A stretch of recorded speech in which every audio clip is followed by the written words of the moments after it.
नमस्ते साथीहरू, स्वागत छ तपाईँहरूलाई स्क्याबरमा। साथीहरू, म आज चाहिँ तपाईँहरूलाई यदि तपाईँहरू पनि साउदी अरेबियामा हुनुहुन्छ र साउदी अरेबियादेखि तपाईँ पनि आफ्नो देशमा पैसा पठाउन चाहनुहुन्छ भने मलबाटै कसरी पठाउने यो तपाईँको है विचारमा हुनसक्छ। त्यसको लागि चाहिँ एउटा बेस्ट भनेको चाहिँ यो पे एप्लिकेसन रहेको छ है। अब यो एप्लिकेसन चाहिँ कसरी यो एप्लिकेसनमा चाहिँ एकाउन्ट कसरी क्रिएट गर्ने यो बारेमा आज मैले यो भिडियोमा जानकारी दिएको छु। सो भिडियो लास्टमा बनिरहनु होला साथीहरू। मैले तपाईँहरूले एकदम डिटेल तरिकाले सिकाएको छु।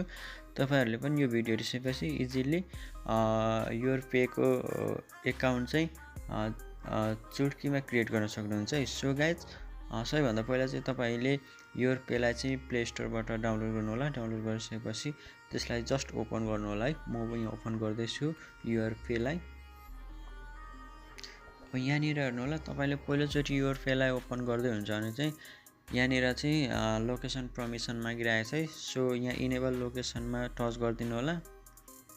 टच गर्ने बित्तिकै यहाँ allow only will use the app भनेको छ, यहाँनिर तपाईँले टच गरिदिनु होला। टच गरेपछि तपाईँले यहाँ तल देख्नुहुन्छ नेक्स्टको बटन आएछ, यो नेक्स्ट गरिदिनु होला। नेक्स्ट गरेपछि यहाँ गेट स्टार्ट भनेको छ, गेट स्टार्टमा टच गर्नु होला है। फिल द डिफरेन्स भनेको छ है। अब यहाँ लगइन गर्ने कि रजिस्टर गर्ने, अब हामीले यहाँ रजिस्टर गर्ने है। सो रजिस्टरमा क्लिक गर्नु होला। अब यहाँनिर हेर्नु होला साथीहरू, तपाईँले वेलकम टु योर पे भनेको छ, enter your info to proceed भनेको छ। यहाँ तपाईँले सुरुमा मोबाइल नम्बर हाल्नु होला, त्यहाँ पछि नेसनल आइडी अथवा अकामा नम्बर तपाईँले जुन हाले पनि हुन्छ है। म यहाँनिर फटाफट आफ्नो मोबाइल नम्बर र अकामा आइडी नम्बर हालिदिन्छु है। मोबाइल नम्बर र अकामा नम्बर डालेपछि यहाँ तल एक्सेप्ट टर्म्स एन्ड कन्डिसनमा टिक लाउनु होला र नेक्स्ट गरिदिनु होला। अब तपाईँको त्यो जुन मोबाइल नम्बर अघि लगाउनु भएको थियो त्यसमा एउटा ओटिपी कोड आउँछ है। त्यो ओटिपी कोड चाहिँ यहाँ इन्टर गर्नु होला है। भेरिफिकेसन कोडको लागि आइसकेको छ है। मैले यसलाई इन्टर गर्दै तपाईँहरू पनि यसरी नै म्यासेजमा आएको कोडलाई इन्टर गर्नु होला। अब यहाँ तपाईँको डेट अफ बर्थ राख्नुपर्ने हुन्छ है। सो तपाईँको अकाउन्टमा जुन डेट अफ बर्थ छ त्यही युज गर्नु होला है।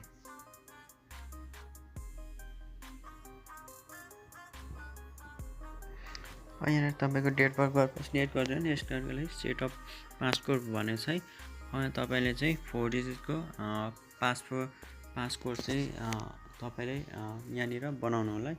जुन चाहिँ तपाईँले आफ्नो काहीँ पनि नोट कपीमा चाहिँ यो पासकोड चाहिँ टिपेर राख्नु होला। यो चाहिँ पछिको लागि काम लाग्न सक्छ है। सो म यहाँनिर यो 4 डिजिटको पासकोड बनाइहाल्छु है।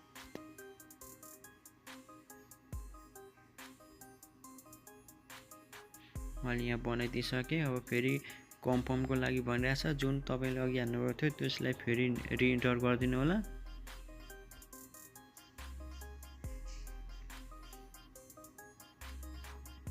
रिइन्टर गरेपछि यहाँ टिक लगाइदिनु होला है।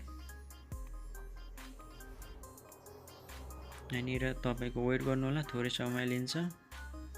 हेर्नु होला, तपाईँले त्यो चाहिँ पासकोड चाहिँ इन्टर गरेपछि तपाईँकोमा तपाईँको एकाउन्ट अलरेडी चाहिँ क्रिएट भइसक्यो है। यदि यो कुनै पनि पैसाहरू छैन, तपाईँले पैसा एड गर्न चाहनुहुन्छ भने यो एड मनीमा टच गरेर तपाईँले यहाँबाट गर्न सक्नुहुन्छ। अब वेलकम ब्याक भनेको चाहिँ यहाँ तपाईँको रातो देखाइरहेको छ है। अब यो रातोमा तपाईँले टच गर्नुभयो भने यहाँ चाहिँ तपाईँले चाहिँ दुईवटा स्टेप चाहिँ भेरिफिकेसन गर्नुपर्छ है।